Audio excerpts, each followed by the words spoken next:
Bom dia! Sejam bem-vindas a mais uma live Terapia pela Palavra. Vamos começar essa manhã com um louvorzinho gostoso aqui? Até que vocês cheguem, vou dar um tempinho aqui para vocês chegarem.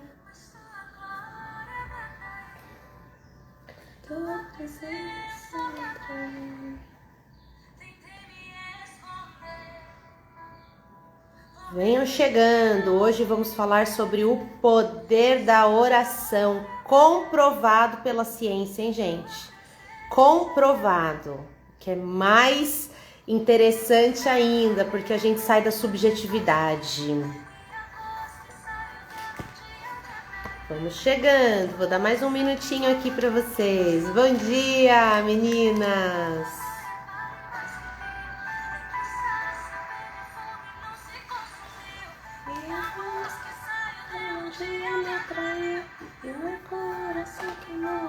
Descobrir que um dia contar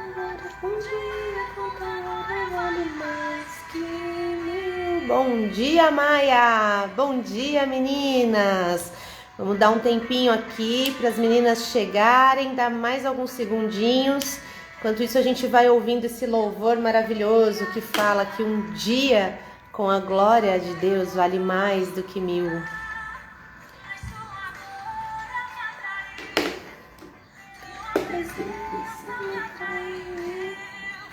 Vamos falar hoje sobre o poder da oração. Vou dando a introdução aqui para vocês, enquanto as meninas vão chegando. Você já ouviu falar sobre o poder da oração? Muitos falam, né, sobre o poder da oração, o que faz com você, e aí a ciência que fez as suas experiências para comprovar. Bom dia, a Deine Maria. Bom dia, Deine. Bom dia, meninas. Venham chegando. Poder da oração, gente, comprovado cientificamente. Eu vou trazer para vocês a experiência de um neurocientista, Dr. Dennis Birman. Ele fala sobre uma experiência real que ele conduziu e que comprova o poder da oração. E aí muitos falam do poder da oração, o poder que a oração tem em nós, né? Então, o poder que a minha oração tem em mim. E aí a ciência tenta comprovar que não há poder na oração. Ao fazer os exames e as ressonâncias, eles identificam que sim, há poder na oração. Porém, esse poder sendo em mim mesma, eles trazem a informação de que é um efeito placebo. Porque a oração, ela ativa ali regiões do cérebro que são as regiões de conexão entre pessoas. Então, à medida que você vai falando, o seu cérebro não sabe se você está falando com alguém de verdade ou se você está falando ali, né, com Deus imaginário. Então, o seu cérebro, ele te traz um bem-estar como se você estivesse em conexão com as pessoas. Então, eles tentam derrubar o poder da oração com esse tipo de teoria. Porém, o Dr. Dennis Birman fez uma pesquisa, fez um teste, né? Em que ele pôde constatar e comprovar o poder da oração em terceiros. Ou seja, pessoas ali na UTI, em coma induzido. Bom dia, Josi, bem-vinda! Estamos aqui falando do poder da oração. Então, o Dr. Dennis fez esse teste em pessoas na UTI, em coma induzido e que nem imaginavam. As pessoas estavam ali sem a consciência, estavam ali por ventilação mecânica e tal. Então, totalmente inconscientes. E aí eles dividiram um grupo, um estudo com 1000 pessoas. Um grupo recebia orações de terceiros, e terceiros que às vezes nem os conheciam, não eram só pessoas conhecidas. No meio tinham pessoas que não conheciam os pacientes, e um outro grupo não recebia a oração, ou pelo menos não naquela intensidade, não estava naquele projeto. A melhora desse grupo que recebia a oração era uma melhora inexplicável para a medicina. Diante daquele quadro, não haveria possibilidade de ter aquela melhora. Porém, eles estavam sob oração. Então eles recebiam essa melhora. E é isso que eu quero trazer para você hoje, aqui no capítulo 32 de Gênesis, onde a gente segue aqui a história de Jacó. E eu quero trazer para você o quanto a oração era uma prática constante e uma prática necessária. E o quanto a oração interferia nos resultados. Então, hoje nós estamos aqui. Eu sempre falo para vocês, nós trabalhamos corpo, alma e espírito. Corpo aqui, né, os seus hábitos, as suas escolhas alimentares, de exercício, o seu descanso, tudo isso influencia no teu corpo. Alma, onde estão as suas emoções, é a morada das suas emoções. E espírito é o que você alimenta ali na fonte. Então, quando a gente ora, a gente está alimentando o nosso espírito e recebendo de Deus aquela direção para a nossa vida. E isso desemboca, né, afeta diretamente de forma positiva as nossas emoções e o nosso corpo. E a ciência comprova, gente. Então, eu sempre enfatizo isso porque existem muitas pessoas que escolhem não acreditar, porque fé é uma questão de escolha, não é verdade? E tem gente que escolhe não acreditar. Mas aí quando a ciência vem e comprova, então eu entendo o seguinte, não é só uma questão de escolha. Não é só você decidir se quer acreditar ou não. Aquilo realmente acontece independentemente de você acreditar ou não, porque acontece com pessoas que estão em coma e que nem sabem e que podem inclusive nem acreditar em Deus. Mas essas pessoas são beneficiadas pela fé de outras pessoas. Então isso é muito maravilhoso e eu quero falar sobre isso contando para você sobre a história de Jacó quando ele sai. Então lembra que no capítulo anterior que nós conversamos ontem, Jacó, bem-vindo Rodrigo, bom dia. Então no capítulo anterior, Jacó ele faz um acordo lá com Labão e segue a vida dele, e segue em direção ao irmão dele. Mas vocês se lembram que lá no começo, Jacó e a mãe manipularam o irmão Esaú para conseguir dele o direito de primogenitura e Esaú jurou matar Jacó. Então Jacó estava indo na direção desse irmão morrendo de medo, sem saber o que ia acontecer, sem saber o que esse irmão faria ao encontrá-lo, porque existia ali um juramento debaixo de muita raiva. Esaú ficou com muita raiva de Jacó. E aí a palavra fala assim, deixa eu pôr meu óculos, né, gente? A certa altura,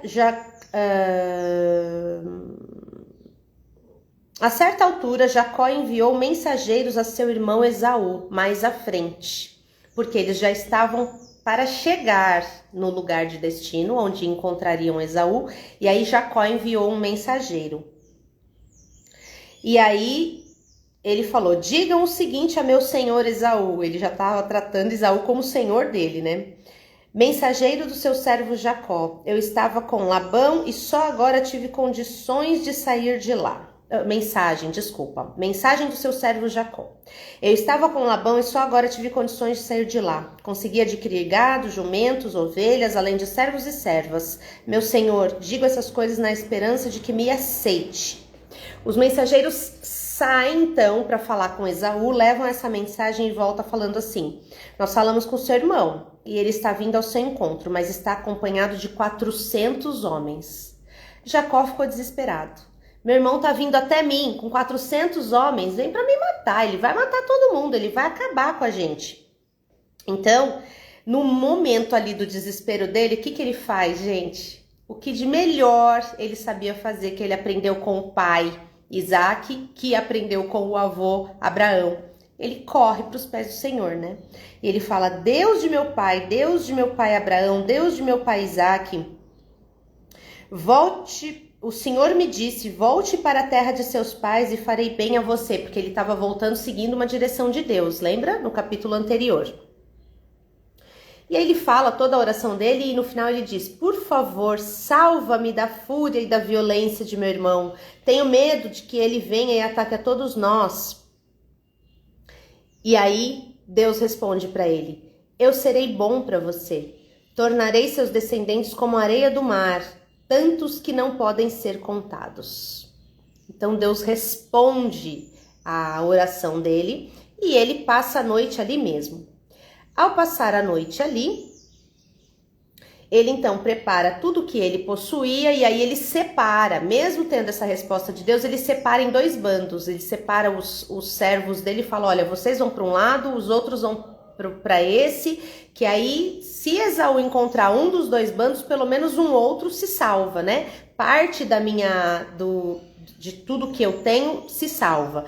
E aí ele separou então e ele pegou as suas 2 esposas, os seus 11 filhos e atravessou as suas esposas e seus filhos até um lugar seguro e ele ficou ali onde ele estava sozinho. E aí vem de novo, gente, uma outra informação de que ele orou, e eu já vou entrar na questão científica para vocês que chegaram agora. Eu dei uma introdução, mas a gente vai chegar ali na explicação científica da oração. Então ele ficou ali e durante a noite, sozinho, apareceu um homem e começou a lutar com ele. A luta durou até o raiar do dia. Quando viu que não conseguia vencê-lo na luta, o homem deslocou de propósito o quadril de Jacó. Esse homem com quem Jacó estava lutando era um anjo. Tem até uma musiquinha que fala assim: Jacó segurou o anjo, agarrou o anjo e não deixou subir. Diz que Jacó lutou com o anjo do Senhor até que ele abençoasse Jacó. E aí ele então deslocou de propósito o quadril de Jacó. E o estranho disse: deixe-me ir embora, o dia já raiou. Mas Jacó retrucou: não deixarei você ir sem que me abençoe. O homem perguntou: qual é o seu nome? Ele respondeu: Jacó. Então ele disse: não mais, seu nome será de agora em diante Israel, aquele que luta com Deus. Você lutou com Deus e venceu. Ou seja, Jacó viu aquele homem, e eu acho que Jacó estava tomado de tanto desespero, ele começou a lutar com o anjo e grudar o anjo. Ele estava tão desesperado, com medo daquele irmão Esaú que estava vindo com 400 homens, que ele falou assim: eu não vou deixar você ir embora sem antes você me abençoar. Eu não vou deixar você ir sem antes eu ter certeza de que eu estou abençoado, de que eu vou seguir o meu caminho aqui da melhor forma.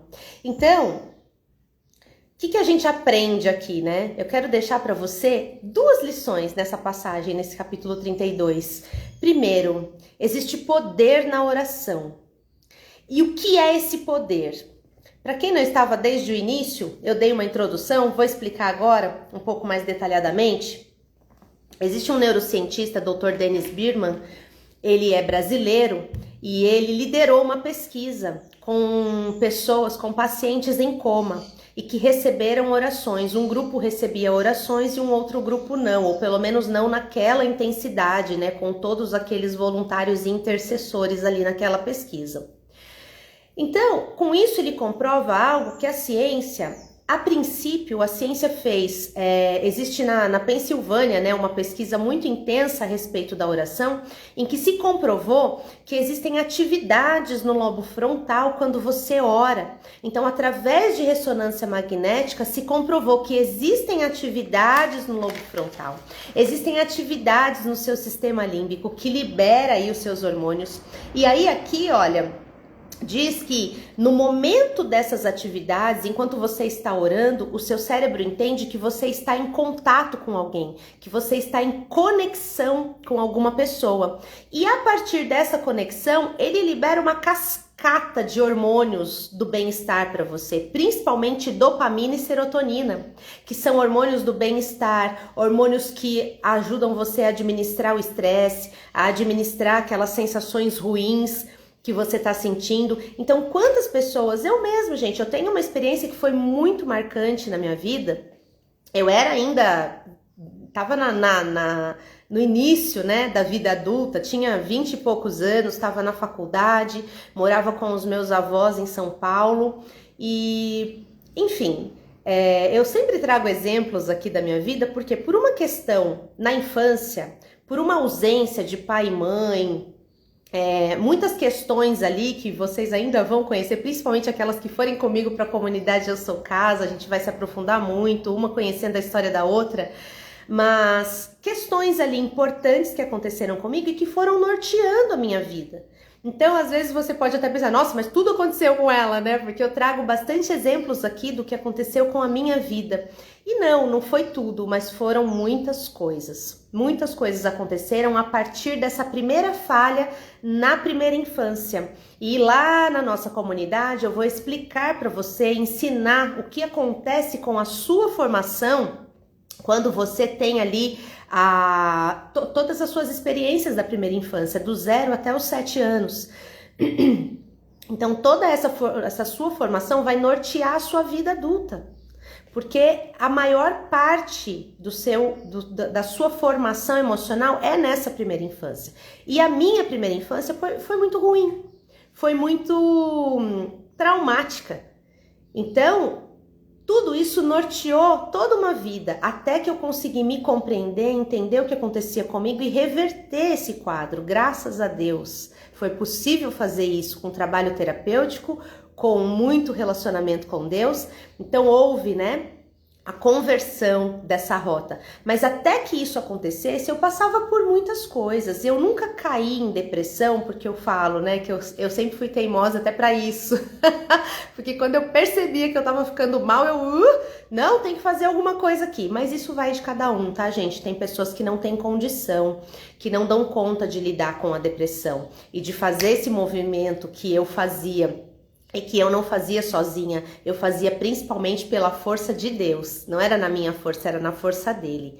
Mas enfim, isso é assunto para uma outra live. O que eu quero dizer aqui é uma experiência que eu tive. Eu já tive milhares de experiências, né, com a oração, mas essa foi a minha primeira experiência marcante.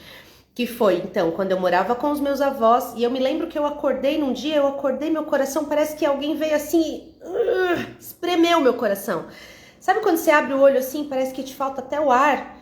Aquilo me deu uma sensação ruim. Eu falei, nossa, o que é isso? O que eu tô sentindo? Uma tristeza, uma angústia, uma coisa esquisita. Eu tentei levantar da cama e não consegui. E era por muitas questões emocionais. Eu tinha acabado de fazer, acho que era 21 anos, e tava na faculdade, tinha terminado o namoro, nossa, tava uma confusão, longe de Piracaia, que era onde estava a minha família com quem eu cresci, né, a família que me criou, e naquele momento eu estava com a família do meu pai, que eram meus avós maravilhosos, fofos, amo demais, e eles me amam demais, eles me deram muito amor, muito acolhimento, mas dentro de mim existia um buraco, né? E ali naquele momento, naquela angústia eu me lembro, gente, que eu sentei na cama e eu não tive força para levantar. Eu só escorreguei assim da cama, caí no chão assim de joelhos e pus minha mão assim, segurei minha cabeça, que eu não tinha força nem para segurar a cabeça, e ali eu comecei a orar. Eu não lembro nem o que eu falava na oração, eu só sei que eu chorava muito, eu falava, Deus, me ajuda, eu não sei o que eu tô sentindo, me ajuda. Tá uma confusão, nessa época eu nem fazia terapia ainda, nem tinha noção de nada.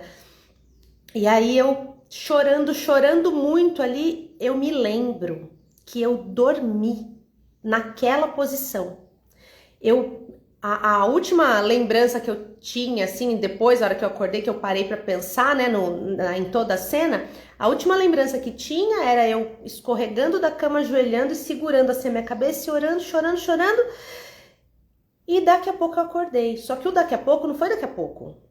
Eu acordei com a minha avó me chamando para almoçar. Era um sábado, eu tava de folga.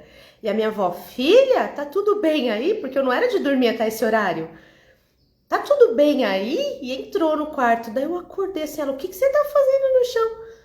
Eu olhei pra ela assim, mas parecia que eu tava acordando de um pesadelo. Eu abri meu olho assim, meu coração tava leve.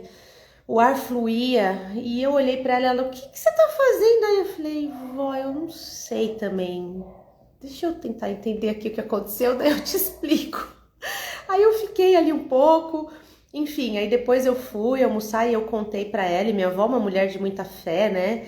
E falou comigo, né, sobre Deus e tal. Naquela época eu tinha um relacionamento com Deus, mas não era assim tão intenso, entende? Eu não entendia muito bem o que eu tava fazendo ainda.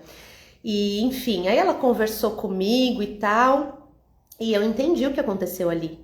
É como se Deus tivesse vindo e realmente tirado com a mão aquela tristeza, aquela angústia, aquele desespero, aquela coisa horrorosa que eu tava sentindo. E eu me lembro que naquele dia, nossa, eu almocei com a minha avó e a gente arrumou a cozinha e à tarde eu saí com as minhas amigas e a gente conversou e a gente... Nossa, foi um dia tão gostoso, assim, um dia que eu pensei, gente do céu, eu tô ficando louca, porque eu acordei de um jeito e agora eu tô assim, parece que foi, não era eu, parece que eu saí do corpo e voltei. E aí, pensando nesse tipo de movimento, a ciência, então, nessa pesquisa sobre a oração, para não dar o braço a torcer e dizer que é o poder da oração e que é um poder sobrenatural, que é algo derramado de Deus para nós, o que eles falaram? Não, mas quando uma pessoa está em oração e ela está falando, o cérebro não compreende se ela está falando com alguém, ou se ela está falando com ela mesma, ou se ela está falando com um Deus invisível. O cérebro só entende que existe uma conexão. Ativa áreas no cérebro como se você estivesse em conexão com uma pessoa. É isso que a ressonância magnética mostrou. Uma pessoa em oração, ela tem áreas do seu cérebro ativadas como se ela estivesse conversando com uma outra pessoa. E, vamos dizer, a verdade aqui, eles não querem entender e acreditar, mas vamos contar para eles que sim, nós estamos conversando com alguém, que não é uma pessoa de carne e osso, uma pessoa visível, mas é a pessoa de Jesus. É Deus, a gente está conversando com Ele e a gente não está recebendo resposta aqui audível, literalmente, mas ela é audível na nossa percepção, no nosso coração. Porém, isso é subjetivo, né? Não se pode provar. Só vê ali que áreas do cérebro são ativadas, tem descarga hormonal de serotonina, dopamina, mas eles falam que não, que é só um mecanismo ali que você mesmo ativa no seu cérebro. Pois bem, para fazer um contraponto com essa teoria, vem o Dr. Dennis Birman e faz então essa pesquisa do poder da oração em pacientes em coma que não tinham consciência de que tinha alguém orando por eles, e aí tinha um grupo de pacientes que foram separados. Então, para um grupo específico, tinham pessoas intercedendo por aqueles pacientes, muitas pessoas juntas, e a palavra de Deus fala, onde tem 2 ou mais em meu nome, ali estarei. Então, muitas pessoas juntas, intercedendo por aquele grupo de pessoas, e aquele grupo de pessoas com um quadro absurdamente positivo de melhora em relação ao outro grupo que não estava com as pessoas do experimento orando por eles. Podia ter pessoas orando por eles, da família e tal, mas talvez não com aquela intensidade, ou eram pessoas, eu no estudo não tinha detalhes, né? Mas eu penso que poderiam ser pessoas que não acreditavam em Deus, de repente, não tinha ninguém ali por eles, enfim. O fato é, existia um grupo que tinha pessoas intencionalmente orando por eles e um outro grupo não. E pessoas que estavam nas mesmas condições de saúde. Esse grupo que tinha pessoas intencionalmente orando por eles, pessoas que algumas conhecidas e muitas nem os conheciam, eles então melhoraram, e uma melhora que a medicina não explicava.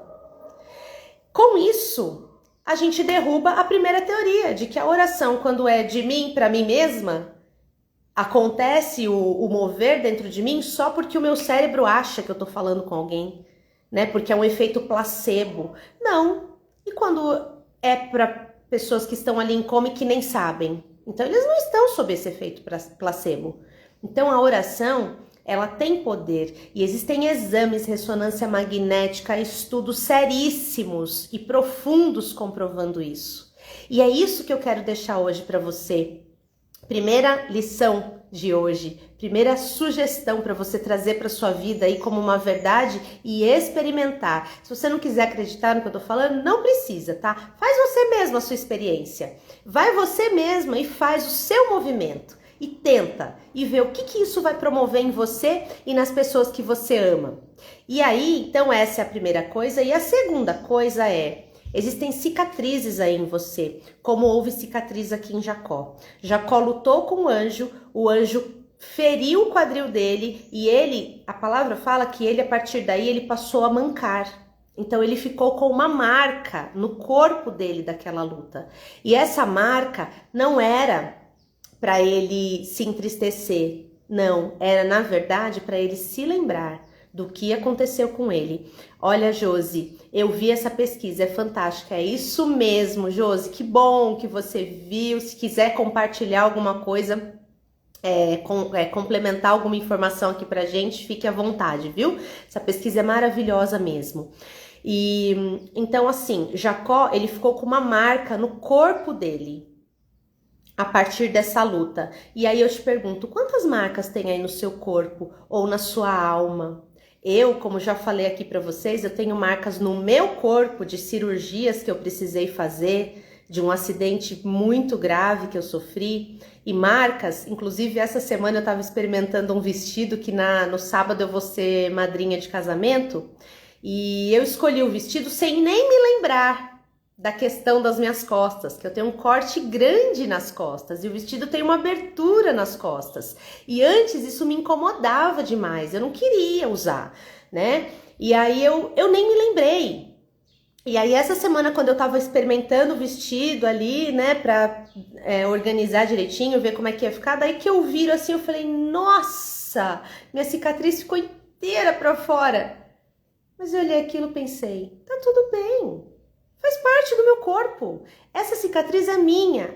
E assim como Jacó ficou com uma marca na coxa, por ele ter lutado e ter sido abençoado, eu tenho uma marca nas minhas costas, eu tenho uma marca na minha coxa esquerda também, porque eu também tive a minha luta ali naquele acidente e fui abençoada. E tô aqui inteira, sem sequela nenhuma. Então uma marquinha na pele só tá ali para me lembrar o quanto Deus me abençoou. E eu quero trazer isso para você. Tem marcas aí no teu corpo? Use essas marcas como um memorial daquilo que Deus fez para você, porque você está aqui, você está viva. Você tem uma vida pela frente. Tem marcas na sua alma? Infelizmente, as marcas na alma são muito mais danosas, doem muito mais do que muitas marcas no corpo, né? Mas essas marcas na alma também podem virar só uma cicatriz. Se você olhar para elas, você trabalhá-las, você tratar com coragem, acomodar aí dentro de você, elaborar o que tiver que elaborar, para que isso se torne apenas uma memória daquilo que você se livrou, daquilo que Deus já fez por você e pela sua vida. Então, hoje, nessa manhã, utilizando esse capítulo e esse contato de Jacó com Deus e os resultados, porque veja, olha o resultado de todo esse movimento de Jacó de oração. A gente vai falar na próxima live, que é o capítulo 33, tá? Mas o resultado foi o irmão dele vindo e acolhendo ele, perdoando ele, tudo ficando bem, porque Deus cuida, Deus ama. Ele cuida de você. E essas marcas aí no teu corpo e na tua alma, que sirvam apenas de memorial, para que você não se esqueça do quanto esse Deus maravilhoso te ama, cuida de você e tem para você planos maravilhosos, planos de paz e não de guerra. Então que você, assim como eu, quando experimentei o meu vestido de madrinha, olhei minha cicatriz ali e falei, puxa, eu tinha esquecido. Ah, mas eu vou assim mesmo, porque tá tudo bem, é uma cicatriz. E quem não tem? Todos temos as nossas cicatrizes, sejam visíveis ou não, não é? Sejam no corpo, sejam na alma, sejam aí nas suas memórias, todos temos, e a gente não tem que se envergonhar delas. A gente tem que olhar para elas e entender que aquilo foi um livramento de Deus, foi um momento que Deus usou para nos pegar no colo, para cuidar de nós e nos tratar da forma como nós merecemos, que é como filhas dele. E ainda que você não se sinta merecedora, entenda que na verdade nem é por merecimento, é por graça. É pela graça e misericórdia de Deus que ele faz o que faz, por mim e por você. Então receba isso na sua vida, trabalhe as suas emoções, trabalhe as suas lembranças, os seus pensamentos, as suas memórias e olhe para frente e siga para o novo, porque ele tem um novo para você, um momento maravilhoso para você. E é isso que você precisa acreditar, é nisso que você precisa acreditar para que você viva esse novo. Combinado? Essa é a mensagem desta manhã. Que encontre solo fértil no teu coração, que frutifique, que multiplique, que você possa enviar para mais pessoas, que você possa aí levar tudo isso que promove dentro de você, que você leve para outras pessoas. Se fez sentido para você, envia para mais pessoas, para que elas também entendam que essas cicatrizes no corpo, na alma, na memória, elas podem sim ser elaboradas e virar apenas uma lembrança, ok? Vamos orar para finalizar? Querido Deus, muito obrigada por essa manhã, muito obrigada por essa mensagem maravilhosa, por nos lembrar que até mesmo as nossas marcas nos conduzem a um lugar de amor, nos conduzem a um lugar de lembrança do quanto o Senhor nos ama e cuida de nós. Cuida, Pai, do coração de cada uma dessas queridas que estão aqui, das que vão ouvir também essa mensagem, para que essas cicatrizes que elas carregam sejam apenas memórias. Memórias de um lugar de onde o Senhor as tirou, de um lugar para onde elas não precisam e não merecem voltar. E memórias do quanto o Senhor as ama e cuida delas. Obrigada, Deus, em nome de Jesus nós te agradecemos. Amém, meninas! A Lenaide mandou uma florzinha aqui. Obrigada, Lenaide, pelo carinho. Um grande beijo para vocês.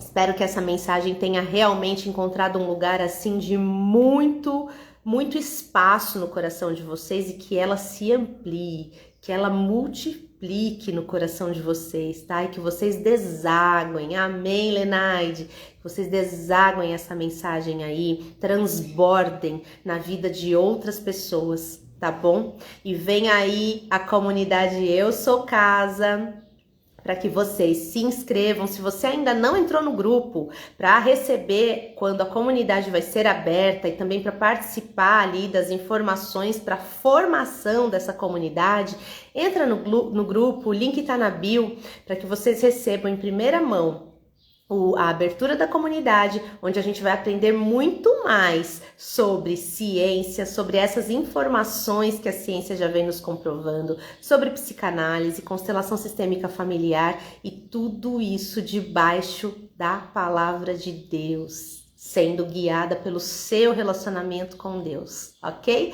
Além de ser um lugar de conexão, a gente vai ter encontros ao vivo durante a semana, a gente vai ter grupo em WhatsApp para você que é solteira, para você que é casada, a separação aí dos interesses e futuramente, assim que a gente tomar corpo, tomar forma, nós vamos ter encontros ao vivo. Tô preparando coisas, ao vivo não, desculpa, presenciais, ao vivo já teremos. Vamos ter encontros presenciais. Eu tô preparando coisas muito legais pra gente nessa comunidade, porque é um lugar de interação, de conexão, um lugar para você sair aí da sua solidão e se sentir acolhida, encontrar sua tribo. Combinado? Grande beijo, fica com Deus e até amanhã. Tchau, tchau!